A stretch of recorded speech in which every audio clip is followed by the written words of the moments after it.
नमस्कार, जय माता दी। मैं हूँ आपके अपनी लाइफ डिजाइनर जीतू आचार्य।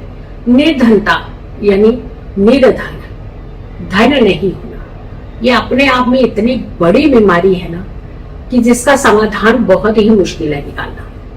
जैसे कई बार तो ऐसा लगता है असंभव ही है, और फिर उसी के चलते कई बार आप ऐसे स्टेप अपनी जिंदगी के ले लेते हैं कि नुकसान की तरफ आप अपने कदम बढ़ाना शुरू कर देते हैं, परेशानियों की तरफ आप अपने कदम बढ़ा लेते हैं और बुलावा दे देते हैं परेशानियों का। यानी गलत फैसला हो जाता है और जिसकी भरपाई करना बहुत मुश्किल हो जाता है आपके। तो ये धन तो है, टिकता नहीं है, या फिर धन आता नहीं है, या फिर धन का कोई सोर्स बन ही नहीं पा रहा, धन था कोई और ले गया। तो धन है, ऐसे लगता है बेताब है आपके पास आने वाले, पर पहुंच ही नहीं पा रहा। आप ही के धन का आपको सुख नहीं है, तो ये क्या किया जाए? क्यों ऐसी सिचुएशन सबसे पहले बन जाती है? तो यहाँ पर दो कुंडली के भाव ऐसे होते हैं कि जो आपको सपोर्ट ही नहीं करते हैं, वो दोनों धन के ही भाव हैं। जब दोनों धन के भाव है, आपको सपोर्ट ही नहीं कर रहे हैं, तो धन आएगा कहां से, टिकेगा कहां से? अपनी खुशियों को आप कैसे चार चांद लगा पाएंगे? चार चांद क्या, यहाँ पे तो दो चांद भी नहीं लग पा रहे, यानी इच्छा ही नहीं पूर्ण हो पा रही। तो दो भाव कुंडलियों के, एक लग्न से सेकंड यानी द्वितीय भाव, और एक लग्न से एकादश भाव। एक भाव ऐसा जो बैठे बिठाए आपको पैसा देगा, कमाल का होता है। यानी किसी का काम, आप खड़े भी रहे वहां पे, काम किसी का और हो गया, पैसा आपका कमीशन के तौर पे मिल गया। या फिर कोई पुरानी एफडी जो भूल भी चुके थे, उसका इंटरेस्ट इतने डबल डबल डबल हो करके मिला कि फायदा ही फायदा हो गया।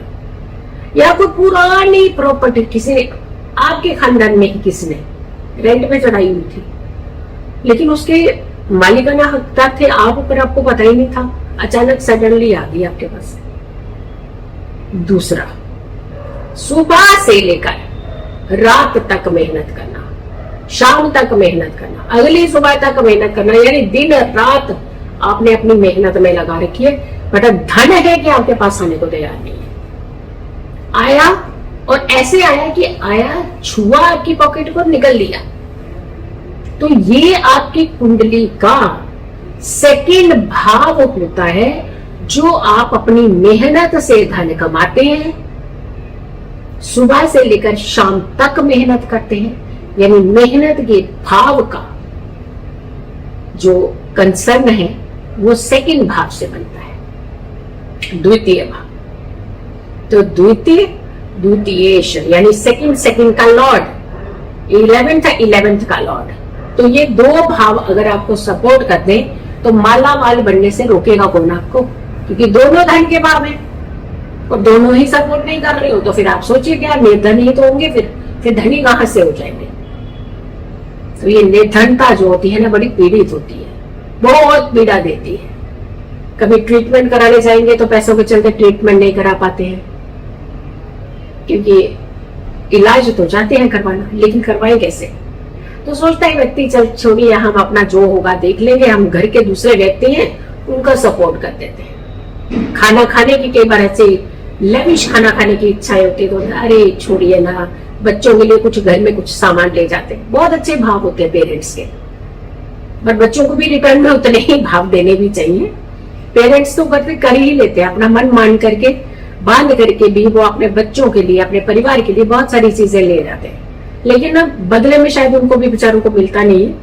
बट हम यहाँ बात सिर्फ ये कर रहे हैं कि कभी भी अगर दो भाव आपके पीड़ित हो, और वो भी ऐसे भाव जिनका कंसर्न सीधा सीधा आपकी खुशियों के साथ, आपके परिवार की खुशियों के साथ, आपकी सेफ्टी सिक्योरिटी के साथ बनता हो, तो उन भावों को बली रखना चाहिए, उन भावों को एकदम रिलैक्स रखना चाहिए। कोई मेलेफिक प्लेनेट है तो फटाक से उसका उपाय करना चाहिए, कोई डेबिलिटेड प्लेनेट है तो उसका आप उपाय कीजिए, उसकी दशा अच्छी नहीं चल रही तो आप उपाय कीजिए।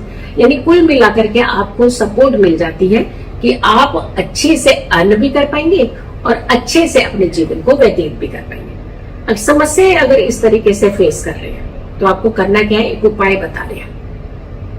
और ये उपाय आप करिएगा जरूर, क्योंकि कोई भी उपाय है जिस भाव से आप करते हैं उसी भाव से आपको रिजल्ट मिलता है। नहीं करेंगे तो वो आपका नुकसान है, करेंगे तो आपका फायदा होगा। लेकिन हाँ, उपाय करने के बाद आपको लॉस नहीं होता, ध्यान रखिएगा। ये बहुत ही वैदिक उपाय होते हैं, इसमें कोई भी किसी तरीके का टोटका मोटका काइंड ऑफ नहीं है। बहुत ही अच्छे उपाय होते हैं, आप करेंगे तो उससे लाभ मिलेगा। अब करते करते छोड़ भी देंगे तो नुकसान नहीं होगा आपका। चलिए क्या करना चाहिए, आपने तिल और उड़द की दाल लेनी है। 1 मुट्ठी तिल, 1 मुट्ठी उड़द की दाल, दोनों को एक पैकेट में डाल दीजिएगा या फिर इसे काले कपड़े में डाल दीजिएगा और इसकी एक गांठ बांध लीजिएगा पोटली पर। काले कपड़े में ज्यादा बेटर होगा, अगर काला कपड़ा नहीं है तो आप किसी पैकेट में भी डाल सकते हैं। अगर काले कपड़े में डाल रहे हैं तो एक गठरी से टाइप की पोटली होती है, वैसे बना लीजिएगा और अपने सिर के ऊपर से एंटी क्लॉकवाइज 8 बार वार करके इसे ले जा करके आपने किसी को भी, ये जो पेड़ पौधे होते हैं या तो वहां रख दीजिए पीपल के नीचे, या फिर आप अगर कर सके तो उसे बहते पानी में भी बहा सकते हैं, या फिर आप इसे शनि मंदिर के बाहर जो बैठे होते हैं पुरुष होते हैं, बुजुर्ग जो, उनको दे दीजिए। लेकिन धन जरूर देना, फिर आपने धन दीजिए और साथ में ये पोटली दे दीजिएगा। आपकी सारे शारीरिक कष्ट, आपकी मानसिक कष्ट, आपके धन से जुड़े हुए कष्ट, आपकी समस्याएं, आपकी परेशानियां, आपकी निर्धनता, जो धन कहीं भी आ नहीं पा रहा, चारों तरफ से आपकी ब्लॉकेज हो रही है, वो दूर होगी। अगर ये उपाय आप शनि मंदिर के बाहर कर रहे हैं तो ध्यान रखिएगा, उसके बाद 4 मुख वाला एक सरसों के तेल का दीपक वही या तो शनिदेव के सामने या फिर पीपल के नीचे जरूर जला लीजिएगा। और अगर इसे आप सिर्फ पीपल के नीचे रख रहे हैं तो रख सकते हैं, अगर आप इसे पानी में बहा रहे हैं तो कोई दिक्कत नहीं। दूसरा, आपने एक तिल के तेल का दीपक लेना है और इसे हनुमान मंदिर में जाकर के हनुमान जी के सामने जला देना है। ये उपाय भी आपने शनिवार को ही करना है, लेकिन ये उपाय आपने सूर्य अस्त के बाद करना है। ये 2 उपाय आप कीजिएगा।